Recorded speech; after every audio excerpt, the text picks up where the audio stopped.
Soroti, northern Uganda, is a humble family with a humble background. Achan Jennifer, a mother of 4, 2 boys and 2 girls, has struggled to raise her children since her husband's death. Vending second-hand clothes along Soroti Highway, Jennifer can only raise money to feed her children with the uncertainty of the future. One of her sons, Ndejje Thomas, a hard-working boy, struggled during his primary education at Joy Primary School in Komi. The mother could hardly afford the 500,000 shilling school fees to enable Ndejje's study every term.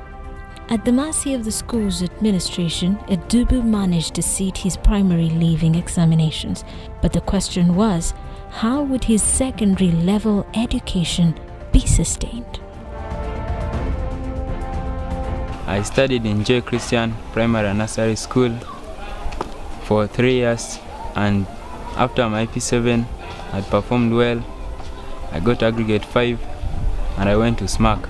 The school is a Korean founded school. It's a missionary school which was founded in 1999 under the missionaries from South Korea. It was chiefly aimed at giving assistance to the children who were needy but needed education. We have a variety of children from Kapchora, we have from Moroto, we have from Lira, Kabere Maido, we even have some from Western Uganda.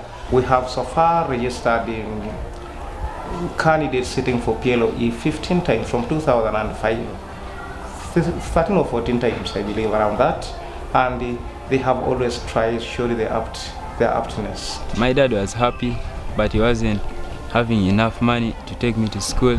I didn't actually know where I was supposed to go, but my dream was to go to at least those good schools like SMAC, Budo and Namilyango, but I was keeping on praying and my parents were praying for me too.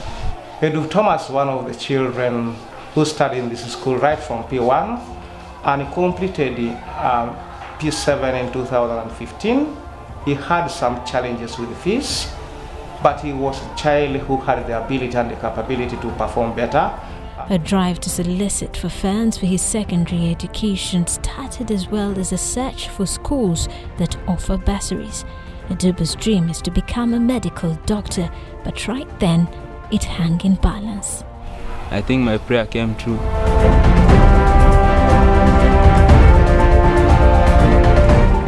Wondering what was next, Ndejje's mother receives a phone call from Nile Breweries with an assurance that her son was to be taken on under the Equality Scholarship Education Scheme. Under this project, Nile Breweries works with UNEP to take on best performing students from the vulnerable distant districts who cannot afford tuition fees. Nile Breweries came and gave a hand to sponsor me. It was an evening. My dad received a call that the Nile Breweries was ready to offer me a scholarship at SMAC. I really like the school. It's a good environment and the teachers are really good. The life without school fees, it was really hard because time can reach to go back to school and you don't really have enough money, even shopping money. But in fact, you come to school maybe like 2 weeks late when other people are already at school, so you can fail to cope up with their standards. If we get a UPE child in a rural area and that child is able to score aggregate 6 or 7, then it means there's a brain in that child. And in most cases, most of them, because of the poor financial status of their parents, end up either going to poor secondary schools and they don't make it in their life. But I worked so hard and I made sure I catch up with every student who was there at school 2 weeks earlier. During the holiday break, Ndejje helps out with chores at home.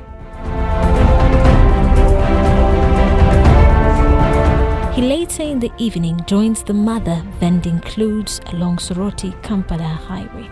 Mom does some simple business in Soroti town and it doesn't generate enough money to take me back to school because we are 9 in our family and life is really hard, so the business cannot generate enough money.